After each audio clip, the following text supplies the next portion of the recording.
बहुत समय बाद हमारा दीदी के घर जाना हुआ। मेरे पति राजीव का केरल में ट्रांसफ़र हो गया था, इसीलिए इतनी दूर से जम्मू आना आसान नहीं था। जब दीदी के बेटे की शादी हुई तब मेरे बच्चों के फाइनल एग्ज़ाम्स चल रहे थे। इसी वजह से मैं तब शादी में नहीं आ पाई थी और फिर राजीव को भी छुट्टी नहीं मिली थी। मौसी यानी मेरे बिना ही मेरी बहन के इकलौते बेटे की शादी हो गई थी। मैं इस बार बहुत सारा चाव मन में लिए दीदी के घर आई। मन में नई बहू से मिलने की चाह सबसे ज़्यादा थी। हमने बड़े जोश और उत्साह से दीदी के घर में पैर रखा। सुना था बड़ी प्यारी है दीदी की बहू रानी, माँ बाप की लाडली और एक ही भाई की अकेली बहन। दीदी सास बनकर कैसी लगती होंगी, ये देखने की भी मेरे मन में बड़ी इच्छा थी। अक्सर ऐसा होता है कि सास बनकर एक नारी सहज नहीं रह पाती, कहीं कहीं कुछ सख्त हो जाती है, मानो अपनी सास के प्रति दबी घुटी कड़वाहट बहू से बदला लेकर निकालना चाहती हो। हमें देखते ही दीदी ने बड़े लाड़ प्यार से हमारा स्वागत किया, सिर आंखों पर बैठाया हमें। मगर दीदी की बहू मुझे कहीं नजर नहीं आई। अरे दीदी, बहुत हो गई हमारी आवभगत, अब ये बताओ कि हमारी बहू रानी कहाँ है। मेरे इस सवाल पर दीदी आंखें चुराती सी लगी। मेरा और राजीव का चेहरा देखकर भी अनदेखा करती हुई सी दीदी फिर से इधर उधर की ही बातें करने लगी तो राजीव से रहा न गया। उन्होंने कहा, दीदी आप कुछ छिपा तो नहीं रही, कहाँ हैं बहू और राहुल? वो हमारे साथ नहीं रहते, बड़े घर की लड़की का हमारे घर में मन नहीं लगा। ये सुनकर हम दोनों अवाक रह गए। बड़े घर की लड़की है मतलब? मैंने कहा, रिश्ता बराबर वालों के साथ नहीं किया था क्या? दीदी चुप थी। जीजा जी की नज़रों में दीदी के लिए नाराज़गी साफ नज़र आने लगी थी मुझे। सब जानकर बहुत अफसोस हुआ। मध्यम वर्गीय परिवार है जीजा जी का, जहाँ एक एक पैसा सोच समझकर खर्च किया जाता है। जिस लड़की ने कभी पानी का गिलास तक उठाकर खुद नहीं पिया, दीदी उससे सुबह 4 बजे उठकर सारा घर संभालने की उम्मीद कर रही थी। हम भी तो करते थे कि तर्ज पर दीदी का तुनकना जीजा जी को और भड़का गया। तुम टाटा बिरला की बेटी नहीं थी जिसके घर में नौकरों की फौज होती है। तुम्हारी माँ भी दिन चढ़ते ही घर की चक्की में पिसना शुरू करती थी और मेरी माँ भी। नौकरानी के नाम पर दोनों घरों में सिर्फ एक बर्तन मांजने वाली होती थी। तुम्हारा जीवन स्तर हमसे मेल खाता था।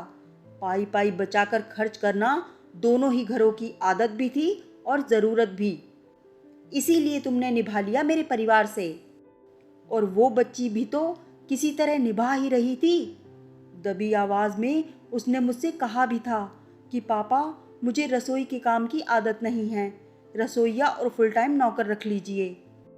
क्या 4-5 हज़ार रुपये हर महीने मैं कहाँ से लाती? दीदी गुस्से से बोली। तो उस घर की लड़की को इस घर में क्यों लाई? उसके घर में नौकरों के नाम पर 20-25 हज़ार रुपये हर महीने खर्च किए जाते हैं। रिश्ता और दोस्ती सदा बराबर वालों में करना चाहिए। मैं हमेशा समझाता रहा, मगर तब तुम्हें अमीर घर का लालच था तो लड़की ना देते हमारे घर में, वो लोग ही पड़ताल कर लेते हमारे घर की। दीदी तुनक कर बोली। उन्हें तो लायक और समझदार लड़का मिल रहा था जिसने शादी के 6 महीने बाद ही उनका कारोबार संभाल लिया। उनकी पड़ताल तो सही थी, उनकी इच्छा तो पूरी हो गई, वो खुश हैं, दुखी तो तुम हो। कहकर दनदनाते हुए जीजाजी उठकर घर से बाहर चले गए। हमें पता चला कि शादी के 2-3 महीने बाद ही राहुल रिया को लेकर अलग घर में चला गया था। क्या करता वो? पहले ही दिन से दीदी की बहू से इतनी ज़्यादा अपेक्षाएं जो हो गई थी। ज़रा ज़रा सी बात पर अपमानित होना राहुल को नागवार गुजर रहा था। राहुल ने समझाया भी था माँ को। क्या बात है माँ, अपनी पसंद की बहू लाई हैं आप और अब वही आपको पसंद नहीं? इस तरह क्यों बात करती हो उससे, जैसे वो एक नासमझ बच्ची हो। 26-27 साल की MBA लड़की को बहू बनाकर लाई हो और उससे उम्मीद करती हो 4-5 साल की बच्ची की तरह जरा जरा सी बात वो तुमसे पूछ कर करे। अब तुम्हारा ज़माना नहीं रहा जब घर वाले जहाँ बैठा देते थे बेबस बहू वहीं बैठ जाती थी। नहीं बेटा, बेबस वो क्यों होने लगी? बेबस तो मैं हूँ जिसने बेटा पाल पोस कर किसी और को सौंप दिया। माँ, कैसी बेसिर पैर की बातें कर रही हो? राहुल दुखी स्वर में बोला। जीजा जी पल पल जलती आग में पानी डालने का अथक प्रयास करते रहे थे, मगर आग दिन प्रतिदिन प्रचंड होती चली गई। ये सब सुनकर मैंने भी दीदी को समझाना चाहा। तुम पीछे की ओर देखकर आगे नहीं बढ़ सकती हो दीदी। जिस काम की उम्मीद तुम बहू से कर रही हो, वही तो तुम कम पढ़ी लिखी होकर भी करती रही हो ना। फिर उसका एमबीए करना किस काम आया? जरा सोचो ना। बच्चे कमाते हैं, अगर वो 5,000 का नौकर अपनी जेब से रख सकते हैं तो तुम्हें क्या ऐतराज है? दीदी चुपचाप सुनती, मुंह फुलाए बैठी रही। राहुल और बहू को फ़ोन करो, हम उनसे मिलना चाहते हैं। या तो वो यहाँ चले आएं या फिर हमें अपने घर का पता बता दें, हम उनके घर चले जाते हैं। राजीव ने अपना निर्णय सुना दिया। ये सुनते ही दीदी का पारा 7वें आसमान पर जा पहुंचा। बोली, कोई नहीं जाएगा उनके घर पर, और ना ही वो लड़की यहाँ आएगी। देखा शोभा इसका रवैया? राहुल बेचारा 2 पार्टों में पिस रहा है। अरे जैसा घर जैसी लड़की तुमने पसंद की राहुल के लिए, उसने हाँ कर दी। अब चाहती हो बच्चे साथ साथ भी न रहें? ये कैसे संभव है? जीना हराम कर दिया है तुमने सबका। ना मुझे उनसे मिलने देती हो, ना उन्हें यहाँ आने देती हो। जीजा जी अपनी इकलौती संतान के वियोग में पागल से होते जा रहे थे। सदा अपनी ही चलाने वाली दीदी समझ ही नहीं पा रही थी कि वो बबूल की फसल बोकर आम नहीं खा सकती। पिछले 7-8 महीने से लगातार इस तनाव ने जीजा जी की सेहत पर भी बुरा असर डाला था। मेज पर दवाइयों का ढेर लग गया था। मैं अपने घर की समस्या किस किस के पास लेकर जाऊं? कौन समझाएगा इस औरत को जब मैं ही ना समझा सका? रिया हर रोज फोन करके हमारा हालचाल पूछती है। राहुल ने तो अपना घर भी खरीद लिया है। दीदी का तमतमाया चेहरा देखकर राजीव और मैं समझ ही नहीं पा रहे थे कि क्या करें। आज के परिवेश में इतनी सहनशीलता किसी में नहीं रही जो तनाव को पी जाए। तभी राजीव ने इशारा करके मुझे बाहर बुलाया और कुछ समझाया। फिर जीजा जी को भी बाहर बुला लिया। दीदी अंदर बर्तन समेट रही थी। 10 मिनट के बाद मैं अंदर चली आई और राजीव जीजा जी के साथ राहुल के घर चले गए। कहाँ गए दोनों? विचित्र सा भाव था दीदी की आंखों में। जीजा जी की छाती में दर्द होने लगा है। कितना परेशान हो गए हैं राहुल की वजह से। राजीव उन्हें डॉक्टर के पास लेकर गए हैं। मैंने झूठ बोला। सुनकर दीदी घबरा गई, मगर बोली कुछ भी नहीं। घर में हर वक्त कलह क्लेश हो तो ऐसा ही होता है, इसमें नया क्या है? पर सहने की भी एक हद होती है। तुम तो रो पीट लेती हो, जीजा जी तो रो भी नहीं सकते। फिर बीमार नहीं होंगे तो क्या होगा? अगर कुछ ऊंच नीच हो गई तो क्या होगा जानती हो? जवानी में भी आजकल लोगों में सहनशीलता नहीं रही है, और तुम 60 साल के आदमी से ये आस लगाए बैठी हो? क्या तुम्हारी जिद पर वो अपना बुढ़ापा खराब कर लें? क्या मतलब है तुम्हारा? मतलब ये है दीदी कि बेकार की जिद छोड़ो और बच्चों से मिलना जुलना शुरू करो।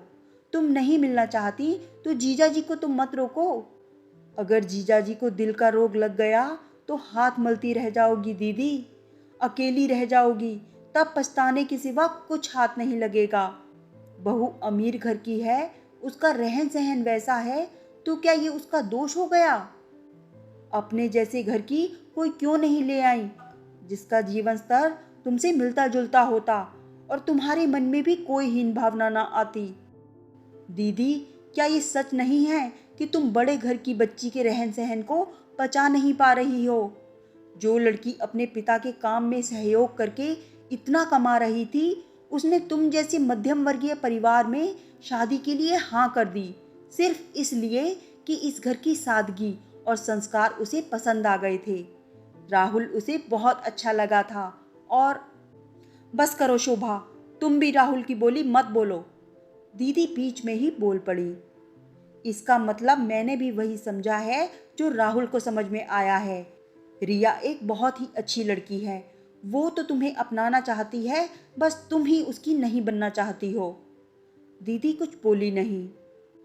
आप दोनों अब बूढ़े हो रहे हो, शरीर कमज़ोर होगा, तब बच्चों का सहारा तो चाहिए ना।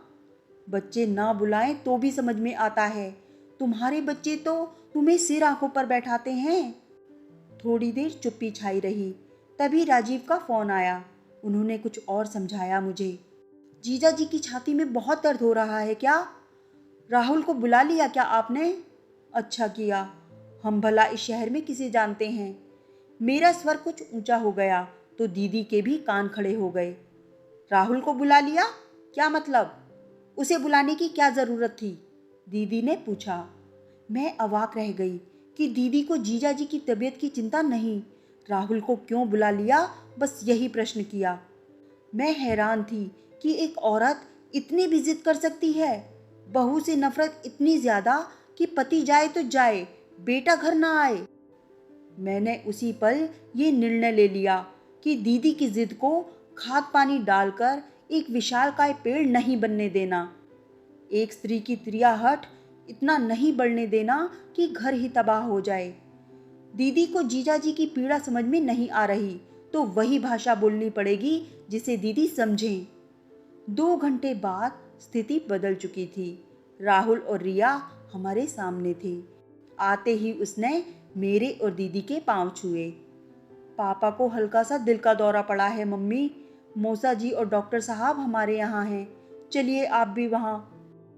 दीदी को हम पर शक था कि दिल के दौरे वाली बात झूठी है, तभी तो वो ये सुनकर भी इतनी परेशान नहीं हुई थी। हाँ हाँ चलो दीदी, राहुल के घर पर, मैंने झट से कहा।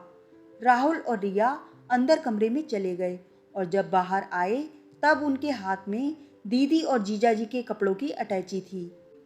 चलिए मम्मी, पापा को पूरा आराम चाहिए और पूरी देखभाल भी, जो आप अकेली नहीं कर पाएंगी। चलिए उठिए ना मम्मी, क्या सोच रही हैं? पापा को आपकी ज़रूरत है, जल्दी उठिए। राहुल ने दीदी को हाथ पकड़कर उठाया और फिर हम सब बाहर खड़ी गाड़ी में आ बैठे। लगभग आधे घंटे बाद हम राहुल के घर के बाहर खड़े थे।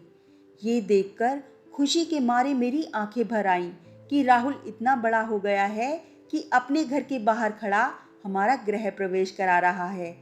बड़े स्नेह और सम्मान से रिया दीदी को उनके कमरे में ले गई। मम्मी, ये रहा आपका कमरा। रिया का चेहरा संतोष से दमक रहा था।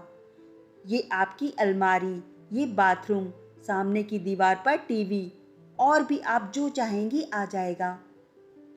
तेरे पापा कहाँ हैं? दीदी का स्वर कड़वा ही था।